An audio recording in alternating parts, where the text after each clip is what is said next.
Hey, this is Daryl Cagle, and I'm here interviewing Eric Allie, who is a cartoonist we syndicate through Cagle Cartoons. He goes to 850 friggin' newspapers. He is probably our most conservative cartoonist, a real knuckle-dragging, far-right, primitive, conservative cartoonist, and we're here to have a chat with him. Nice to see you, Eric. Nice to see you, Daryl. Well, first, I should say that Eric is the head on the far right. Who are these other heads? We have Chirac, and this is the mayor of the town that started this whole convention in Saint-Just. Saint-Just! We're in Saint-Just! And France, this is for this International Cartoonists Festival. Editorial cartoonists from all around the world arriving today that we're going to meet. It's a good time. It's a lot of fun. What do you think of Saint-Just? Oh, I love it. It's a little bit like Wisconsin and northern Illinois. Because there's lots of cows and drizzle. And drizzle and beautiful landscape. It's nice. Excellent, and quite an impressive cartoon museum. Yes, it was. I have never seen anything like this in the U.S. and there were kids yesterday walking around drawing. It was nice to see. It looks like they have a future here. Fascinating to me that the whole town really throws itself behind being editorial cartoon fans. Yes, I can't imagine something like that starting in the U.S. We talked about it yesterday. I don't know how it would happen because they house people. They house the cartoonists with families here, and it seems like something that would be difficult to start up in the U.S. right now.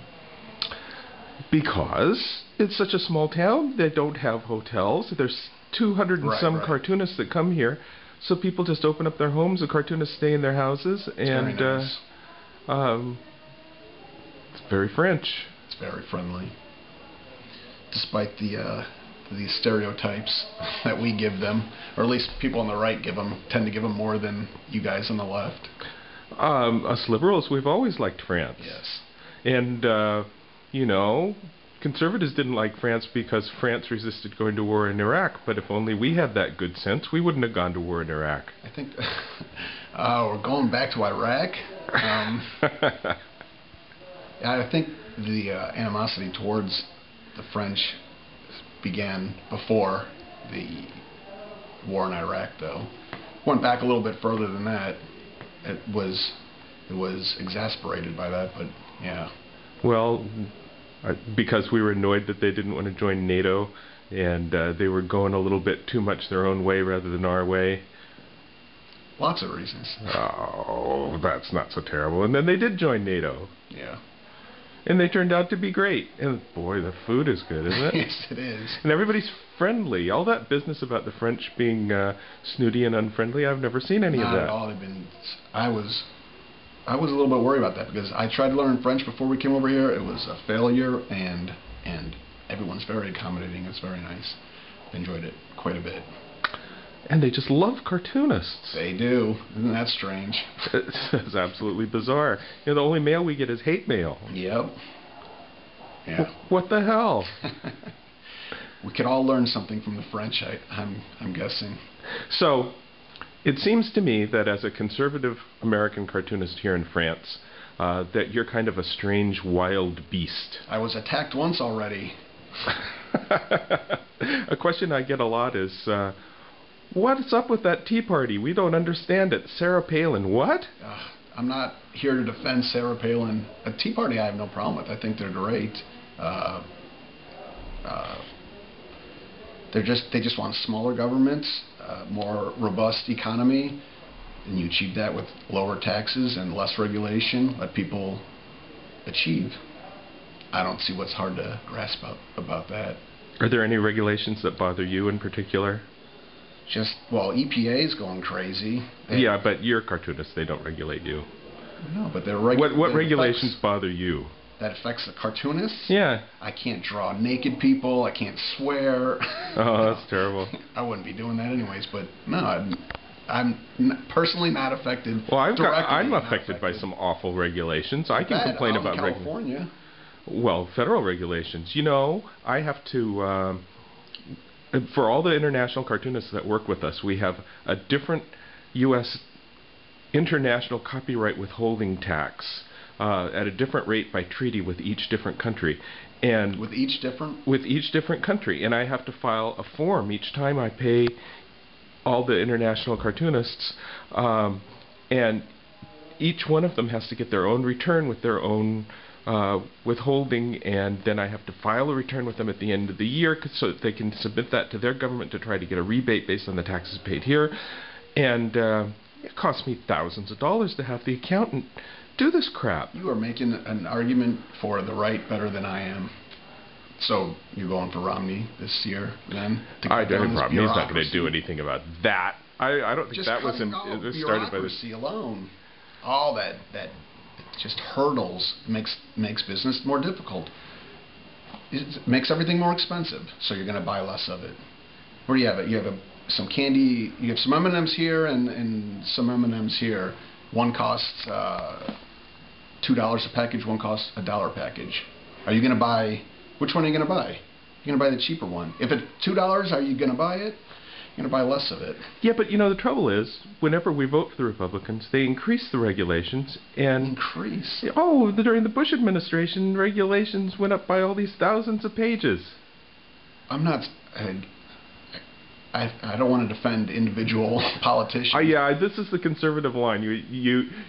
Bush is not a conservative. I'm not saying Bush is not a conservative. I'm saying that there's lots of stuff that I disagreed with, but you're going to get that anyway. But are you saying regulations have slowed down or increased under Obama? That Republicans spend like drunken sailors and regulate like... what do you like a chimney? They regulate like a chimney. They regulate like a fish. Those friggin' Republicans. But and you're okay with the amount of regulations Obama's imposed? No, I'm a liberal. I don't like Obama. Liberals don't like Obama. Obama's a stinking centrist. We want him to be more liberal. We want him to have a spine.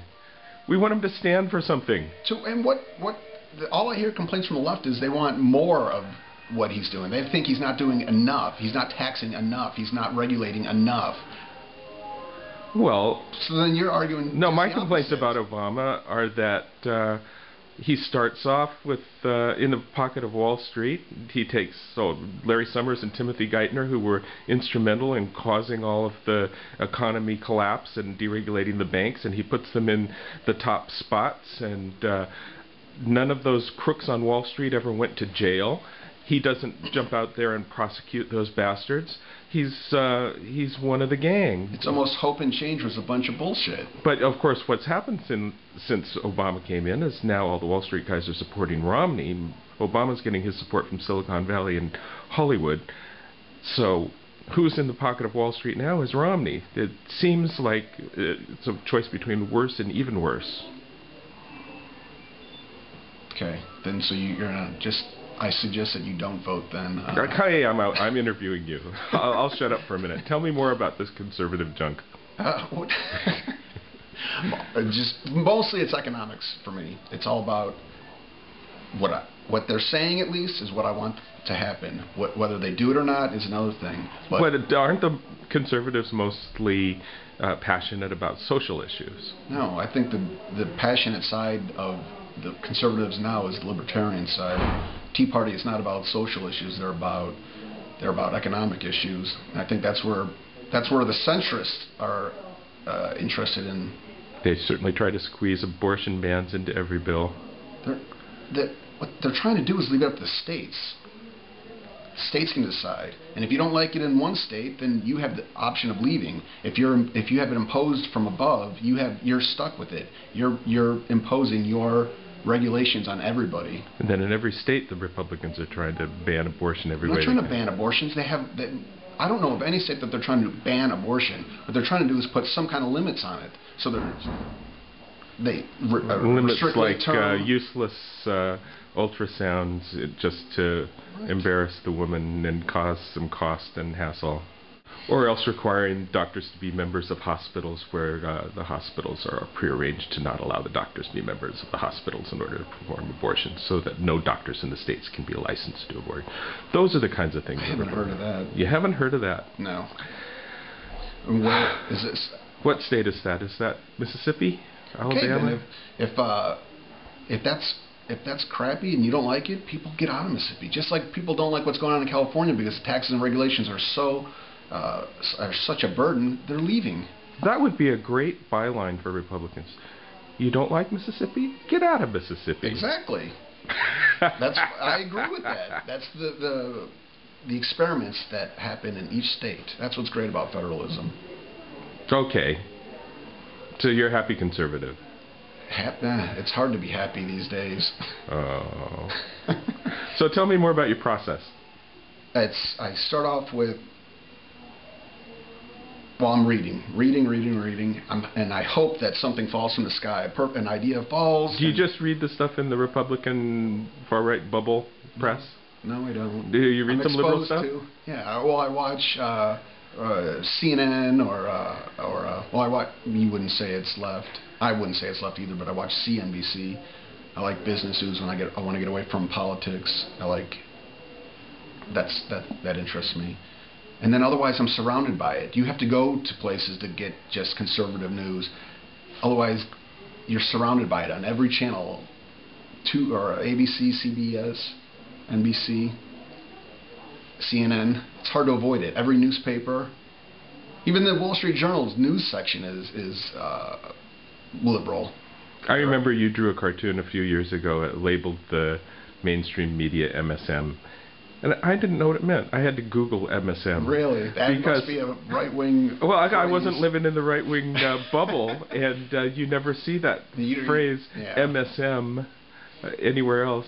Yeah, I wondered about that, but my audience understands what I'm your talking audience. about. Since then, I've seen other conservatives do it. We've only got, 3 conservative cartoonists, and they've all put MSM into something, and nobody else has. 3. Well, yeah, of course they're not going to. They're not going to complain about their fellow travelers. So my process. So I hope for an idea to drop from the sky. If it doesn't happen, then I have to zero in on a topic. Even that's hard. Zeroing in on a topic. There's so much going on everywhere. It's hard to zero. It's hard to choose what I want to write about or draw about. But then after that, you got to get an idea. And then it starts off with a small pencil sketch. I just try to get the shape of what the drawing's going to look like. I should say you have really evolved in your artwork, and I think it's looking very, very impressive. Wonderful stuff, and very different from any other editorial cartoonist, and visually strong and impact and great color, and just very, very impressive artwork. Great, thank you. I work at it. I don't really set out for a style. It just happened. All I've set out to do is try to get better each cartoon. After I finish a cartoon, I look at it, I'm embarrassed by it, I hate it, and I want to do better next time.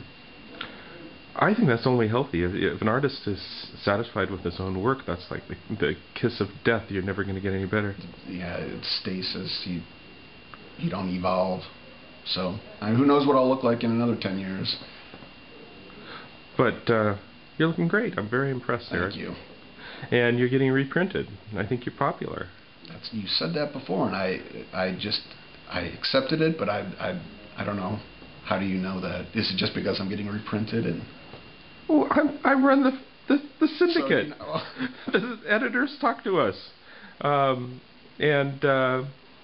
know that you complain about newspapers all being liberal, but most little newspapers, I would say, are conservative, rural, suburban newspapers, and so most of the editors that we hear from are conservative editors, and very often we sell our newspaper package to papers that are complaining about not having enough conservative content available to them from the other syndicates, because most of the cartoonists for newspapers are big city newspapers that are liberal, and so those are the jobs that are available. There aren't that many conservative cartoonists. Conservative cartoonists get reprinted more, and we've got. Do they get reprinted more, or is it just that there's fewer? There's fewer, so you're. So is it? There's more liberal cartoonists. There's more liberal cartoonists, but I don't think that there are a lot more liberal cartoons than conservative cartoons in print, because the conservatives get reprinted more. Well, they got it. They're trying. The editors They're trying to balance it out. Yeah, trying to be balanced. That's something you see in the liberal press. They try to be balanced, liberal and conservative. In the conservative press, they don't bother with balance. They don't put anything liberal in there for balance. What conservative press are you talking about that are not worried about? Are you talking about these smaller suburban papers? When there is a strongly conservative editor, I would say they're not worried about balance. When there's the liberal editor, they'll want a conservative cartoon for balance. They're surrounded by the liberal press, and they have to push their way out, push back. Why do they know that they're surrounded by? Go to any small town, and the local paper is going to be conservative. I don't know. The mainstream media is the big ones out of the big cities. That drive most of the news. The New York Times still drives what direction MSNBC is going to go. You live in a small town, you open up your paper, and you see Eric Allie. It's true. Oh, good. I'm glad. All right. You have any more complaints about the mainstream media? If I do, you'll see about it in online or in the papers. Okay. Now, another thing that's interesting, difference between me and you. For me, Obama is a boring character. I use him more as a prop because he's got no personality at all. For you, he's dripping with manufactured fictional personality. He's he's arrogant, and he looks in the mirror, he thinks he's the king, he's got all kinds of crazy personality traits that I don't actually see in him, that I see that are common to you and the other conservative cartoonists. So where on earth does this personality come from? It came from, what was it, week 1, week 2, when he turned to the House Republicans and said, "I won," basically saying, "Screw you, I'm going to get what I want." It's just this whole persona. How do you not see him walking around? He's all the Obama posters from the election is head held up. The photographers always putting something, some halo-like object behind him. It was disgusting. Oh, it's nonsense. I hear the Rush Limbaugh stuff about how he's he sees himself as a holy figure, and he's a... Well, his followers certainly do, and I mean his followers. They are... He is the most dull character. You listen to him talk, you want to fall asleep. Passionless is what he is. Bloodless.